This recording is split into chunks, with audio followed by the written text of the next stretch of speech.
नमस्कार, स्वागत है आपका खबरों का पंचनामा में। मैं हूं आपके साथ वक्ता। हम लेकर आए हैं देश और दुनिया की 5 बड़ी खबरें, जिस पर चर्चा के लिए हमारे साथ स्टूडियो में मौजूद हैं कैपिटल टीवी के editor in chief doctor Manish Kumar ji. Doctor साहब, आपका बहुत बहुत स्वागत है। धन्यवाद। सबसे पहले नजर डालते हैं आज की हेडलाइंस पर।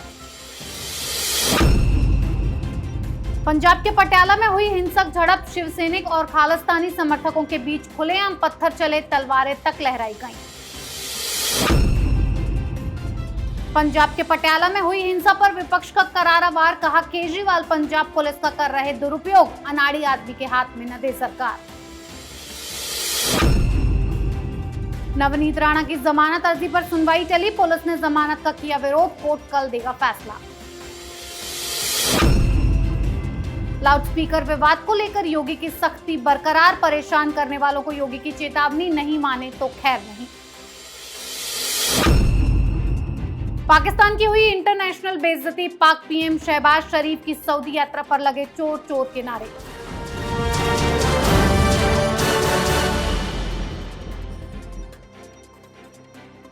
आज की सबसे पहली खबर पंजाब के पटियाला में हुए बवाल पर। पटियाला में जुलूस निकालने को लेकर दो समुदाय आपस में भिड़ गए। हुआ ये कि शिवसैनिकों की तरफ से खालिस्तान मुर्दाबाद मार्च निकाला गया और शिवसेना के पंजाब कार्यकारी प्रधान हरीश सिंगला की देखरेख में निकाला गया ये मार्च आर्य समाज चौक से शुरू हुआ। शिवसैनिक कार्यकर्ता खालिस्तानी मुर्दाबाद के नारे लगाते हुए बढ़ रहे थे। इसी बीच कुछ सिख संगठन भी तलवारें लेकर सड़क पर आ गए। खालिस्तान जिंदाबाद के नारे लगे और हिंसक झड़प हो गई। दोनों तरफ से तलवारें लहराई गईं और पथराव भी शुरू कर दिया गया। कई लोग घायल हो गए हैं। शांति बनाए रखने के लिए भारी मात्रा में पुलिस बल तैनात किया गया है। डॉक्टर साहब, ये पूरा बवाल क्यों मचा है? क्या है पूरा मामला?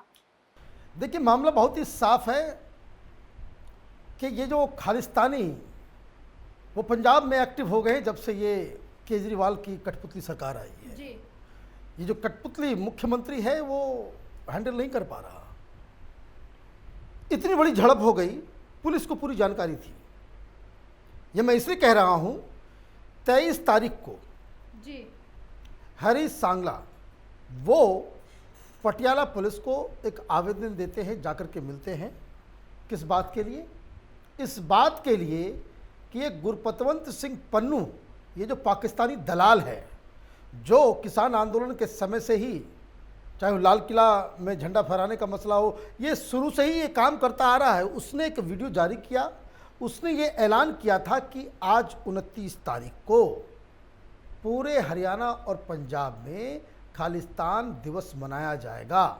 ये खालिस्तान स्थापना दिवस के रूप में ये खालिस्तानी संगठन मनाते हैं जी। जब ये सारी चीज़ें हुई तो वहाँ पे कुछ हिंदू संगठन, आर्य समाज के लोग और शिवसेना, बाल ठाकरे, इन लोगों ने कहा कि हम खालिस्तान मुर्दाबाद रैली निकालेंगे। अब पुलिस को जानकारी दे दी गई जी। सब कुछ हो गया। आप सो रहे थे, इतनी बड़ी भीड़, ये खालिस्तानी संगठन, ये लोग इस रैली को रोकने के लिए पहले से भी धमकियां दे रहे थे। हरीश सिंगला ने एक फेसबुक लाइव किया। उस दौरान कई सारे लोग आकर के उसके फेसबुक पे, उसको सोशल मीडिया पे उसको फ़ोन करके ये कह रहे थे कि जो कोई भी खालिस्तान मुर्दाबाद का नारा लगाएगा उसको जान से मार दिया जाएगा। तो सारी चीज़ें तो जानकारी में थी जी। उसके बाद भी झड़प हो गई। क्या चाह रहे हैं केजरीवाल? कि पंजाब के अंदर फिर से वो टेररिज्म का दौर वापस आए। और ये इसलिए कहा जा रहा है क्योंकि यही खतरा, यही बात कुमार विश्वास ने पहले ही उठाया था कि वो तो सत्ता इतना ज़्यादा चाहता है कि यहाँ तक वो तैयार है कि पंजाब का, खालिस्तान का भारत से अलग करके उसका वो पहला प्रधानमंत्री बनना चाहता है। यही आरोप लगाया गया था ना। अब जब इस तरह से आरोप लगेंगे और इस तरह से पुलिस मूक दर्शक, प्रशासन मूक दर्शक और वहाँ की सरकार, वहाँ का मुख्यमंत्री वो कठपुतली की तरह चीज़ों को देखता रहेगा, तो ये तो सवाल उठेगा ही कि ये सारी चीज़ें इसलिए हो रही है क्योंकि खालिस्तानियों के साथ केजरीवाल का हाथ है। जी डॉक्टर साहब, पटियाला में हुई इस हिंसक झड़प में केजरीवाल बुरे फंस गए हैं और विपक्ष ने हिंसा की निंदा करते हुए केजरीवाल को आड़े हाथों लिया है। बीजेपी नेता आरपी सिंह ने केजरीवाल को पंजाब की सरकार का दुरुपयोग करने वाला बताया। भगवंत मान ने पंजाब की पुलिस दिल्ली सरकार को दे दी है। पंजाब की पुलिस दिल्ली में केजरीवाल की हाजिरी लगाने में व्यस्त है कि किसके घर जाना है, किसको उठाना है। कांग्रेस ने भी सवाल दागे हैं। कांग्रेस सांसद रवनीत सिंह बिट्टू ने कहा कि अनाड़ी आदमी के हाथ में सरकार ना दें। अलका लांबा ने भी आपको खरी खोटी सुनाई है। डॉक्टर साहब, विपक्ष क्या सही कह रहा है कि पंजाब की सरकार केजरीवाल की कठपुतली बन चुकी है? बिल्कुल कठपुतली बन चुकी है। देखिए किस तरीके से सारे ब्यूरोक्रेट्स को ये दिल्ली बुला लेते हैं, क्या करना है नहीं करना है, बिना मुख्यमंत्री के पंजाब के ब्यूरोक्रेट्स के साथ ये मीटिंग भी कर लेते हैं जी। और जब स्थिति गड़बड़ होती है तो चूहे की तरह बिल में घुस के गायब। अब परेशानी क्या है इसमें? ये गुरुपतवंत सिंह पन्नू, उसने दावा किया कि भाई उसने आम आदमी पार्टी के लिए करोड़ों रुपए इकट्ठा किए, चंदा किए। आरोप क्या है कि केजरीवाल खालिस्तानियों के घर जाकर के रुका जी। आरोप क्या है कि जो देश के बाहर, चाहे वो कनाडा हो, जर्मनी हो, यूके हो, अमेरिका हो, वहाँ जो खालिस्तानी मूवमेंट चलाने वाले लोग हैं वो केजरीवाल के प्रचार प्रसार में आते हैं जी। केजरीवाल का खालिस्तानियों के साथ वो बहुत ही गहरा संबंध है, यही बात तो सारे लोग कह रहे थे।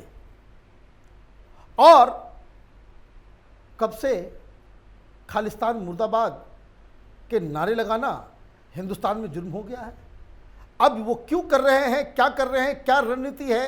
दरअसल केजरीवाल इस चीज को समझते हैं कि समाज में आप क्राइसिस क्रिएट करो, जब तक क्राइसिस क्रिएट नहीं होगा तब तक इनकी जो राजनीति वो चमकेगी नहीं। जी।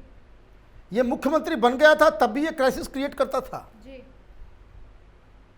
चादर और रजाई लेकर के इंडिया गेट के पास धरना प्रदर्शन करने बैठ जाता था।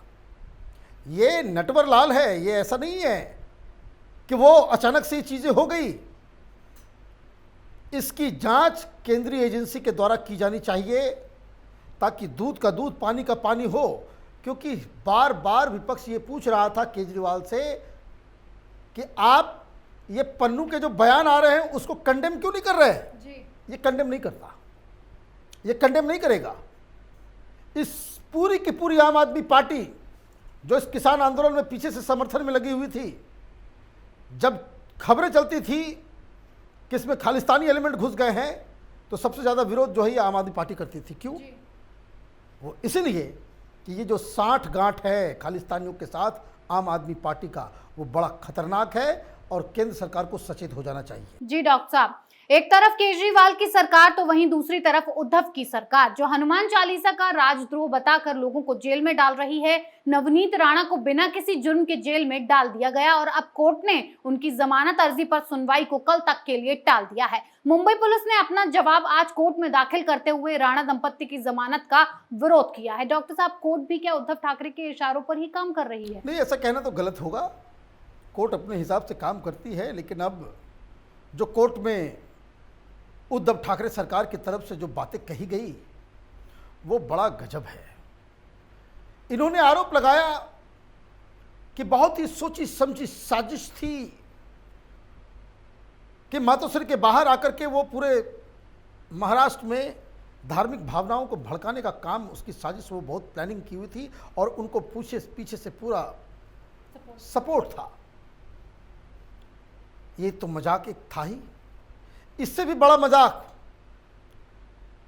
कि नवनीत राणा ये काम करके, हनुमान चालीसा पढ़ के, उसका पाठ करके अघाड़ी सरकार को गिराना चाह रही थी। मतलब बीजेपी वाले भी चाहते हैं गिरा दे, वहाँ पे देवेंद्र फडणवीस भी चाहते हैं गिरा दे, अमित शाह भी चाहते हैं गिरा दे।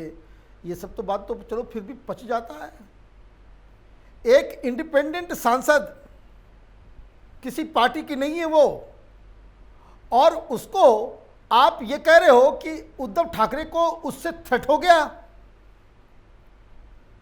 आप डर के मारे आपने उसके ऊपर इस तरह की कार्रवाई कर दी। इसका मतलब तो यही है जी। ये एक्सेप्टेंस है कि वो सरकार गिरा देगी। भाई इतनी कमजोर सरकार है, इतनी कमज़ोर सरकार है, आपका प्रवक्ता तो कहता है कि 10 फीट नीचे ज़मीन के अंदर गाड़ देंगे और वो सरकार गिरा देगी।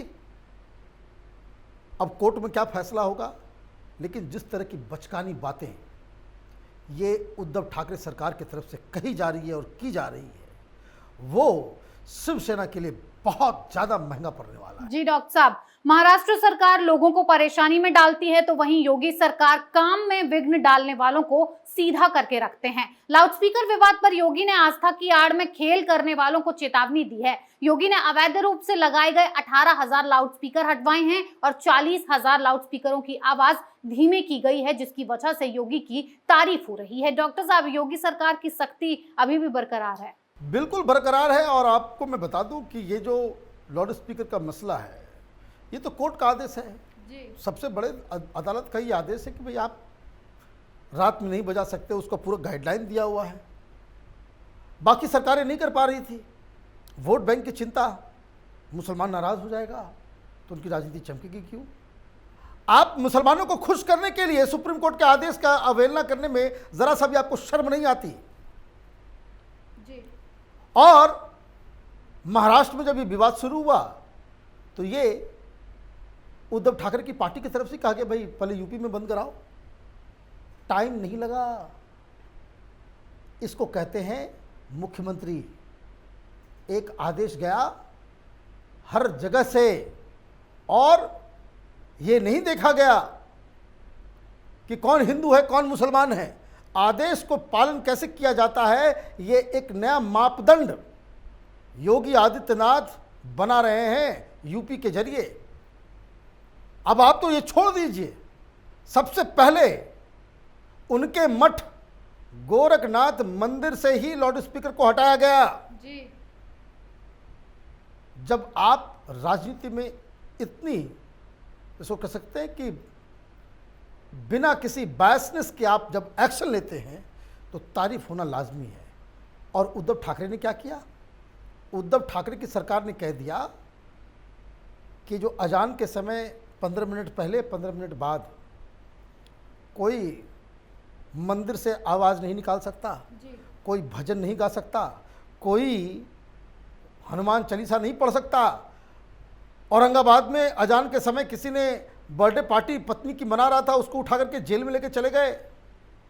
ये भी कह दिया कि मस्जिद के 100 मीटर के दायरे में, मतलब 100 मीटर इधर 100 मीटर उधर और 100 मीटर अगल बगल, उस दायरे में अगर कोई मंदिर भी है तो वो से वहाँ से कोई आवाज़ कभी आ ही नहीं सकती जी। अब क्या है ये सब। और उसके बाद आप कहेंगे कि हम गदाधारी हिंदुत्व हैं तो हम वो हिंदुत्व हैं, हम वो हिंदुत्व हैं। दरअसल शिवसेना वैचारिक दृष्टि से अपने विचार से बिल्कुल पथभ्रष्ट हो चुकी है। जी डॉक्टर साहब, पाकिस्तान में सत्ता परिवर्तन के बाद भी छवि सुधरने नहीं वाली है। शहबाज शरीफ 11 अप्रैल को पाकिस्तान के नए प्रधानमंत्री बने और सऊदी अरब अपनी पहली विदेश यात्रा पर गए, लेकिन यहां उन्हें बेइज्जती झेलनी पड़ी। मदीना में सैकड़ों तीर्थयात्रियों ने उनके खिलाफ चोर चोर के नारे लगाए। पुलिस ने सभी आरोपियों को गिरफ्तार कर लिया है, लेकिन शरीफ का सऊदी अरब जाने का मकसद करीब $3.2 अरब मांगना है। डॉक्टर साहब, शरीफ भी इमरान खान की तरह भीख मांगने पहुंच गए हैं, लेकिन वहां तो चोर चोर के नारे लगा के उनको बेइज्जत कर दिया गया। देखिए, पाकिस्तान में प्रधानमंत्री बनने का पहला क्राइटेरिया यही हो रहा है कि भाई कौन कितने अच्छे तरीके से भीख मांग सकता है जी। भिखारी मुल्क का मुखिया क्या करेगा, यही काम करेगा।